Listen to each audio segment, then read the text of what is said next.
Welcome to Stories Junction. Let's begin today's story. The clink of wine glasses still hung in the air when Lila's voice sliced through the chatter. "Everyone," she said, raising her glass of sparkling rose, her smile sharp enough to cut glass. "I'm leaving Victor. It's time I took my freedom back." Her laugh was bright, almost victorious, like she just won a high-stakes bet. The room froze. We were at a chic rooftop restaurant in downtown Seattle, all sleek steel and fairy lights, where Lila's boss, Julian Carter, had gathered the senior team and their spouses to celebrate a major deal. The night was supposed to be all polished smiles and corporate camaraderie, fueled by overpriced cocktails and live piano. Then Lila dropped her bombshell. Julian's husband paused, his spoon hovering over his creme brulee.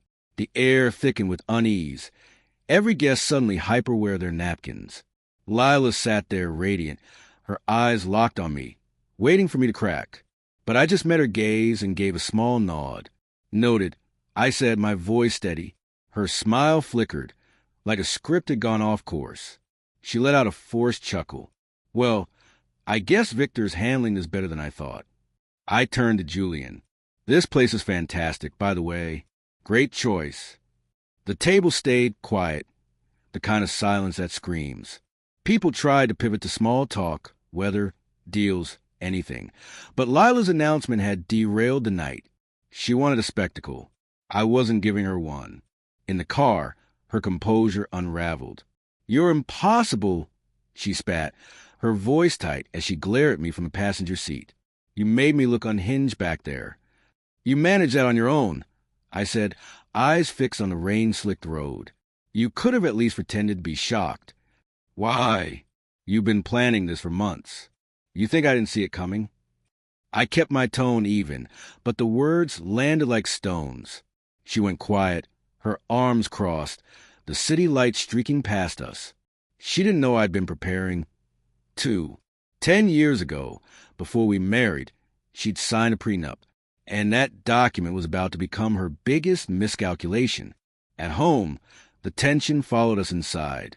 Lila stormed to the front door of our Capitol Hill townhouse, tossing her clutch onto the counter and kicking off her stilettos with a clatter. I locked the door and headed for the kitchen, pouring a glass of water. She paced, her heels clicking on the hardwood, waiting for me to erupt. "You think this is a joke?" she snapped, hands on her hips. "No, you do," I said, setting the glass down. She scoffed, her voice rising. "Don't play smug, Victor. I've earned my share of everything. You think you're untouchable because you're so calm." I turned to face her. "You remember the prenup, right?" She rolled her eyes. "That old thing? That was a decade ago. I was practically coerced. You had your own lawyer. You signed it. I paid for her, too." "It won't hold up," she said, her confidence wavering just a fraction. "I've already sent everything to Rachel Stein. She'll handle it from here." Lila's expression shifted, a flash of recognition at Rachel's name. My lawyer was a legend, sharp, relentless, and unflappable. "You're already lawyering up?" Lila said, like I'd crossed some invisible line. "You made your move," I said. "I'm just responding." Her eyes narrowed. "You're enjoying this, aren't you?" "No." I walked past her to the study. "But I'm ready." In the study, I shut the door and emailed Rachel. The prenup, financial records, even a few key message threads. Everything she'd need to build our case. 15 minutes later, her reply came. "Received. We'll keep this tight." No direct contact with her. All communication goes through me. Perfect. Lila had no idea I'd been bracing for this for years. I didn't just react. I planned, and I never walked into a fight without an arsenal. What Lila didn't realize was that her grand announcement wasn't the start of this war. It was just the moment she showed her hand. I'd seen the signs, her late nights, the sudden interest in personal growth, the way she started cataloging our assets in casual conversation. She thought she was clever, but I'd been quietly documenting. The prenup was ironclad, and I had every receipt to prove it. As I leaned back in my chair, the city's hum faint through the window, I knew one thing for certain. Lila's laughter wasn't going to carry her through this. Not this time. The days after Lila's rooftop declaration settled into a strange rhythm. She packed a suitcase and moved to our cabin in the Cascades, a cedar shingle retreat we'd bought for quiet weekends. Now, it was her staging ground, a place to plot her next move while posting curated photos of misty sunrises and coffee mugs, captioned with vague hints of new beginnings. I stayed in the Seattle townhouse, the silence of the place less lonely than I'd expected. It was as if the air had cleared, leaving room for focus. A week later, the first letter from Lila's lawyer arrived. It was a thick envelope, delivered to my office with a courier's signature required, as if the formality could intimidate me. The letter demanded a fair and equitable division of assets, 50% of everything, including the cabin, $12,000 monthly alimony, and half my tech startup's equity. The same startup I had built from a laptop in a rented studio 5 years before I met Lila. The audacity was almost impressive. Rachel Stein, my lawyer, called me within an hour of reading it. "This is a fishing expedition," she said, her voice crisp over phone. "It's all bluster. They're hoping you'll panic and settle early. The prenup shuts this down cold. Respond however you see fit," I said. "No compromises." Rachel's reply was a single word: "Good." By the end of the day, she'd sent a response, terse, professional, and unyielding. The prenup was enforceable, signed by Lila with independent counsel, and their demands were inconsistent with the binding agreement.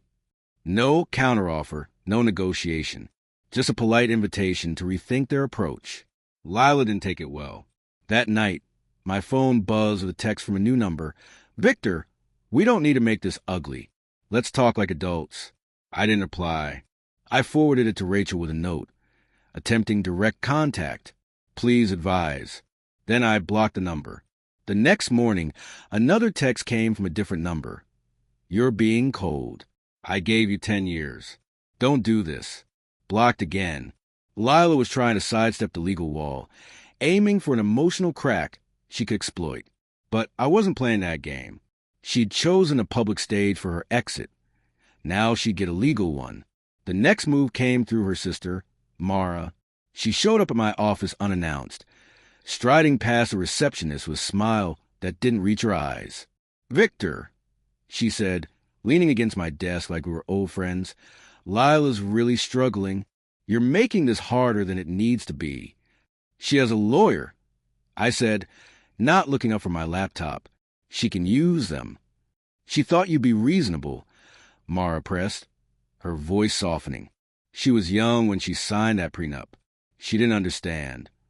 She understood enough to negotiate a bigger engagement ring 2 weeks later. I said, meeting her gaze. Mara blinked, caught off guard. "We're done here." She left, muttering about fairness. But I wasn't swayed. Fairness wasn't the issue. Paperwork was. And the paperwork was on my side. Lila's tactics escalated from there. It started subtly. A few hang-up calls from unknown numbers, always in the early morning or late at night. Then my receptionist mentioned an odd call, someone asking if I'd been acting off, refusing to give their name before hanging up. Rachel recognized the pattern immediately when I told her. "They're trying to build a narrative," she said, "painting you as erratic, maybe unfit, in case this goes to court. Document everything. Don't engage." I followed her advice to the letter, logging every call with timestamps and details. Then came the bigger hit. A complaint landed in my company's HR inbox, anonymous but pointed, claiming I was unstable and misusing company funds to fuel a divorce. It was a low blow, designed to ripple upward. By noon, one of my board members called, asking for a meeting. I walked in prepared, armed with access to my emails, financial logs, and a statement from Rachel outlining the divorce proceedings. The board's concerns were resolved in 2 hours, but the incident went into file, another failed attempt to rattle me. The real escalation hit on a rainy Tuesday evening. I'd just gotten home when the doorbell rang, insistent and rapid. The security camera showed Lila standing on the porch, her friend Tessa at her side. I opened the door, keeping the chain on. "Lila, this isn't how we're handling things." "You won't answer my text," she said, her voice sharp, arms crossed against the drizzle. "You're shutting me out. You have a lawyer. Use them." "This is my life, Victor," she said, her tone rising. "You're acting like I'm the enemy. You made it a fight when you sent that letter demanding half my company," I said.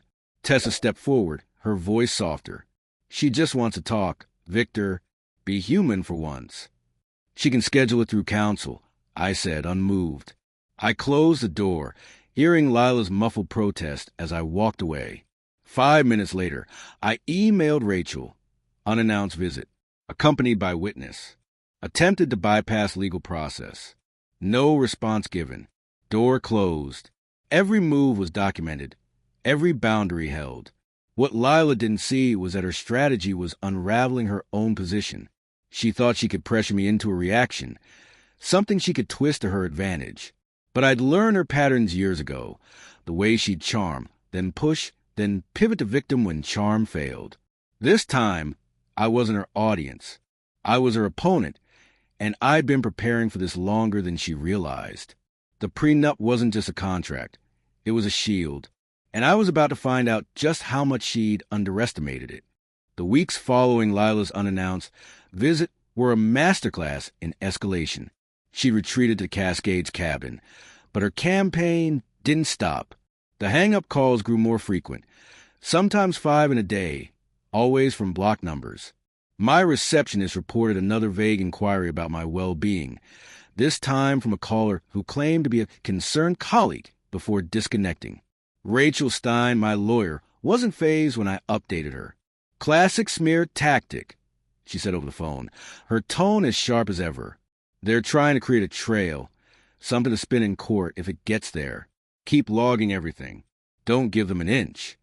I did exactly that, saving call logs, timestamps, even screenshots of my phone's call history. Every incident was forwarded to Rachel, building a file that grew thicker by the day. Then came the bolder move. A second letter from Lila's lawyer arrived, this one doubling down. They demanded mediation, claiming the prenup was unconscionable and signed under undue pressure. They wanted the cabin outright, $18,000 monthly alimony, and a 40% stake in my startup. The numbers were absurd, a clear attempt to bully me into a settlement. Rachel laughed when she read it, a rare break in her professionalism. "They're desperate," she said. "This is what people do when they know they're losing. We'll respond, but we're not budging." Her response went out the same day, a concise letter reiterating the prenup's validity, supported by documentation of Lila's legal representation at the time of signing. It ended with a warning. Any further baseless claims would lead to a motion for sanctions. I could almost picture Lila's reaction when her lawyer read it to her, fury masked as confidence, her certainty starting to crack. Then came the real blow. Rachel called me on a foggy Wednesday morning, her voice steady but with a hint of excitement. "We found something," she said. "A financial account in Lila's name, opened 2 years ago, $180,000, tucked away in a brokerage account she didn't disclose during discovery." My pulse quickened, but I kept my tone even. "That's not an accident." "It's not," Rachel agreed. "It's a violation. We can push for penalties if you want to play hardball." "Do it," I said without hesitation. Lila had been playing dirty, and I wasn't about to let her skate by. Rachel drafted a notice to Lila's legal team, flagging the undisclosed account and demanding an explanation. The response came within 48 hours, a flustered letter claiming it was an administrative oversight and offering to amend the disclosures. Rachel wasn't buying it. She fired back, threatening to escalate to a judge if any more oversights surfaced. The message was clear. We had the upper hand, and we weren't bluffing. Lila's next move was predictable. A text from yet another new number. "Victor, this is getting out of hand. Can we just sit down and sort this out?" I forwarded it to Rachel and blocked the number. Then, 2 days later, her friend Tessa called my office, leaving a voicemail. "Victor, Lila's a wreck. You're punishing her for wanting out. Can't you two just talk?" I didn't call back. Instead, I sent the voicemail to Rachel with a note. Another attempt to bypass counsel. The pattern was obvious. Lila was throwing everything at me, hoping something would stick. But every move she made only tightened the noose. The tension hit a new peak when my startup CFO pulled me aside after a board meeting. We got a weird email, she said, frowning. Anonymous, claiming you're diverting company funds to personal legal battles. It's been forwarded to the investors. My jaw tightened, but I prepared for this. I handed her a USB drive with my financial records, email logs, and a timeline of the divorce proceedings, all vetted by Rachel. Set up a meeting. I said, I'll handle it. The investor meeting was brisk. I walked in with Rachel's pre-drafted statement, my records, and a calm demeanor. The anonymous email was flimsy. No evidence, no specifics. By the end, the investors were satisfied, but the incident left a mark. It was another calculated jab, meant to unsettle my position. I emailed Rachel afterward. Anonymous complaint to investors. Handled, but documented. Her reply was immediate. They're overreaching. This is good for us. Keep steady. That night, I got home to find a letter taped to my door. No envelope, just folded paper. It was from Lila, handwritten, her script tight and hurried. Victor, I didn't want it to be like this. I'm not your enemy. Let's stop this before it destroys us both. I didn't touch it. I snapped a photo, bagged it, and sent it to Rachel with a time-stamped email. Physical letter left at residence. No direct response given. Every move was a chess play, and I wasn't about to let emotion cloud my strategy. By the end of that week, Rachel called with an update.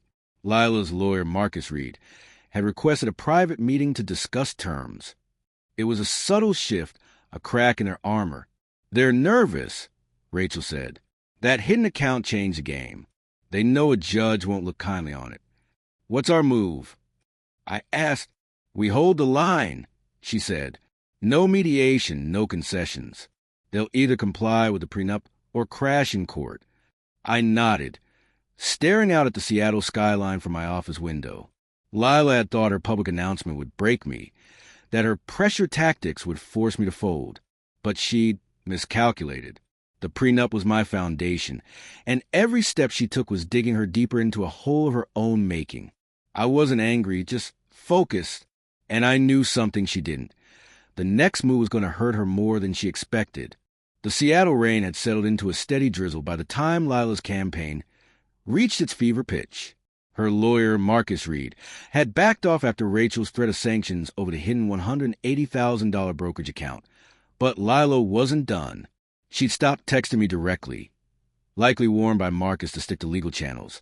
But her tactics grew sharper, more desperate. The hang-up calls tapered off, replaced by a new kind of pressure, social whispers. A colleague mentioned hearing rumors at a networking event, vague claims about my unstable behavior during the divorce. Another reported a LinkedIn post from an anonymous account questioning my leadership at the startup. It was subtle, deniable, but unmistakably Lila's playbook, chipping away at my reputation to force a reaction. Rachel was unfazed when I filled her in. This is what people do when they're cornered, she said, her voice steady over phone. They're trying to make you look like the bad guy to justify their demands. Keep your head down. We've got this. She advised me to screenshot the LinkedIn post and log any mentions of rumors, adding them to the growing file. Every move Lila made was another piece of evidence, another misstep we could use if this went to court. Then came the boldest strike yet. One morning, my startup's PR team flagged an email sent to a local tech blog, claiming I'd been diverting company resources to fund a personal vendetta against my soon-to-be ex-wife. The email was anonymous, but its timing, right after Marcus's failed push for mediation, pointed straight to Lila. I called Rachel immediately. They're trying to tank my credibility, I said. They're overplaying their hand, she replied. Send me the email. I'll draft a cease and desist to Marcus, citing harassment and defamation. This stops now. By the end of the day, she'd sent a letter to Lila's legal team, warning that further attempts to smear me could lead to a countersuit. The blog never ran the story. Rachel's preemptive call to their editor, backed by my spotless financial records, shut it down. But the incident was another mark in the file, another sign Lila was running out of moves. That evening, I got a call from an unfamiliar number. I let it go to voicemail. It was Lila's mother, Ellen, her voice soft but pointed. Victor, I know things are tense, But Lila's hurting. She didn't mean for it to get this messy. Can't you two just talk? I saved a voicemail and sent it to Rachel. Family member attempting direct contact. No response given. I wasn't surprised. Lila had always leaned on her family to smooth over her messes, but I wasn't falling for it. The prenup was my shield, and Rachel was my sword. Emotional appeals wouldn't pierce either. The turning point came on a gray Thursday afternoon. Rachel called, her tone clipped and triumphant. "We got something big," she said. Lila's lawyer just disclosed another account, $50,000 in a separate savings fund, opened last year, also missing from her initial filings. I leaned back in my chair. The Seattle skyline blurred through the window. 2 hidden accounts? "Yep," Rachel said. "This isn't just sloppy bookkeeping. It's a pattern. We can push for serious sanctions now. Fines. Maybe even a fraud claim if we want to go nuclear." "What's the play?" I asked. "We hit hard but strategic," she said. "I'll send a notice demanding full transparency on all accounts within 48 hours. Or we file a motion to compel and request penalties. They'll fold. They can't afford a judge digging into this." "Do it," I said. Rachel's notice went out that evening. A legal missile aimed at Lila's crumbling defenses. Marcus's response came the next morning. A panicked 3-page letter claiming the second account was inadvertently omitted due to a clerical error. They offered to fast-track mediation if we dropped the sanctions threat. Rachel's reply was ice cold, no mediation, full compliance with the prenup, or we proceed to court. That weekend, Lila tried one last direct move. I was at home, sorting through emails when the doorbell rang. The security camera showed her standing alone on the porch, her coat damp from the drizzle, her posture less defiant than usual. I opened the door, chain on, keeping my voice flat. "Lila, you know better. I just want to talk," she said, her voice quieter than I'd expected. "This is spiraling, Victor. I didn't want it to be like this." "You have a lawyer for that," I said. Her eyes glistened, but I wasn't sure if it was rain or tears. "I'm losing everything. Don't you care?" "I cared," I said, holding her gaze. "Before you announced our divorce like it was a victory speech. Before you hid accounts and tried to smear me." "I didn't," she started, but I cut her off. "You hid $230,000, Lila. You sent anonymous emails to my investors. You don't get to play victim now." Her face crumpled, but she didn't argue. 10 years, Victor," she said. "I was there when you were coding in that tiny apartment. Doesn't that mean anything?"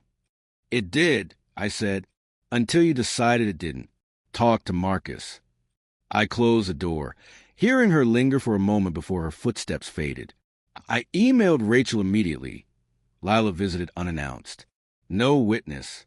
Attempted emotional appeal. No response beyond directing her to counsel. Rachel called within the hour. "She's cracking," she said. "Marcus is pushing for a settlement meeting next week. They know they're exposed with those accounts. This is their last chance to save face." "What's our stance?" I asked. "We don't blink," she said. "The prenup holds. They comply, or we bury them in court." I nodded, staring at the rain streaking down my window. Lila had thought she could outmaneuver me, that her charm and pressure would bend me to her will. But she'd forgotten one thing. I'd spent a decade building a company from nothing, planning for every contingency.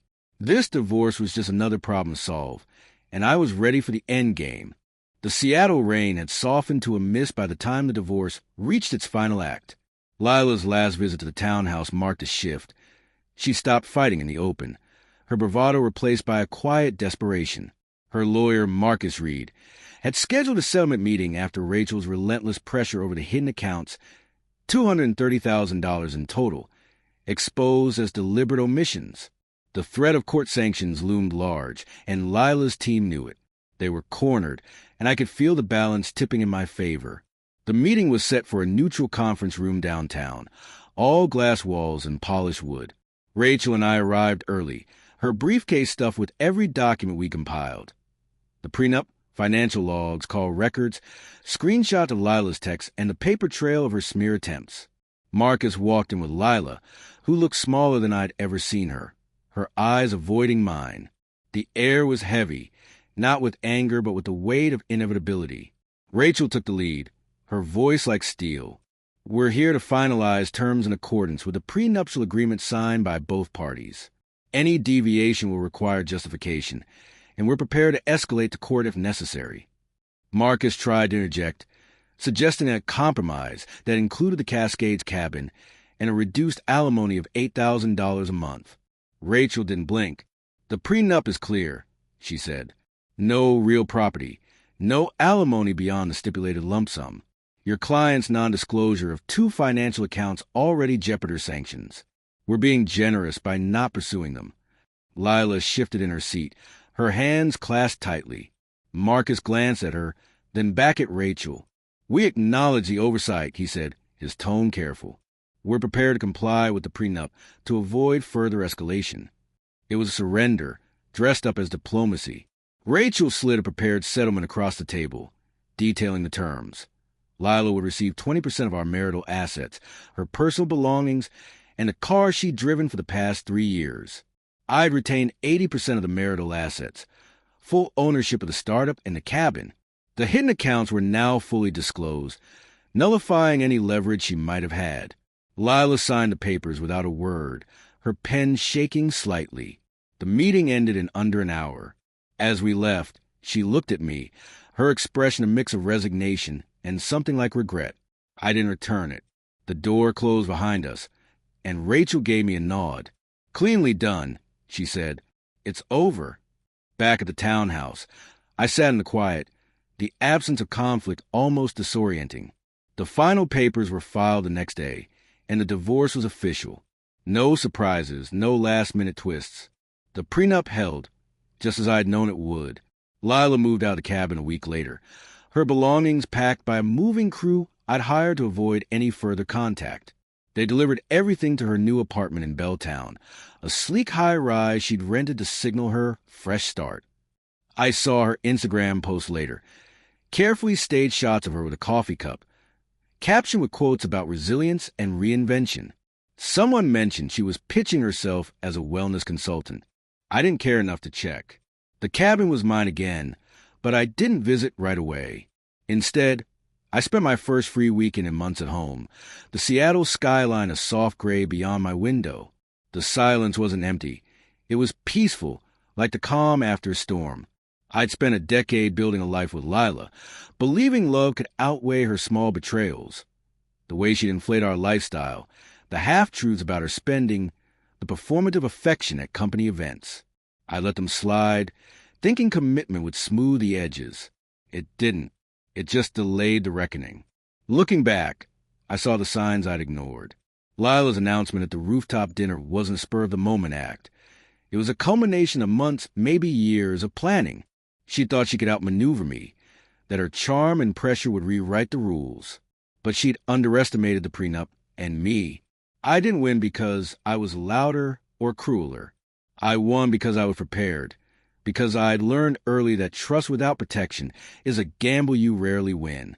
Lila was free now, just as she'd wanted, but freedom came with a cost. She walked away with less than she'd hoped, stripped of the lifestyle she'd grown accustomed to, the cabin she'd claimed as leverage, and the narrative she'd tried to spin. I didn't feel triumph, just clarity. The house felt lighter, the air unburdened by her presence. I'd reclaimed my space, my company, my peace. In the end, Lila taught me something I'd never forget. Love is a contract, too, and it's only as strong as the terms you set. She thought she'd pulled a lever to trap me, but the ground she stood on was built on a decade-old signature she couldn't erase. I didn't seek revenge. I sought resolution. She got her spotlight. I got my life back.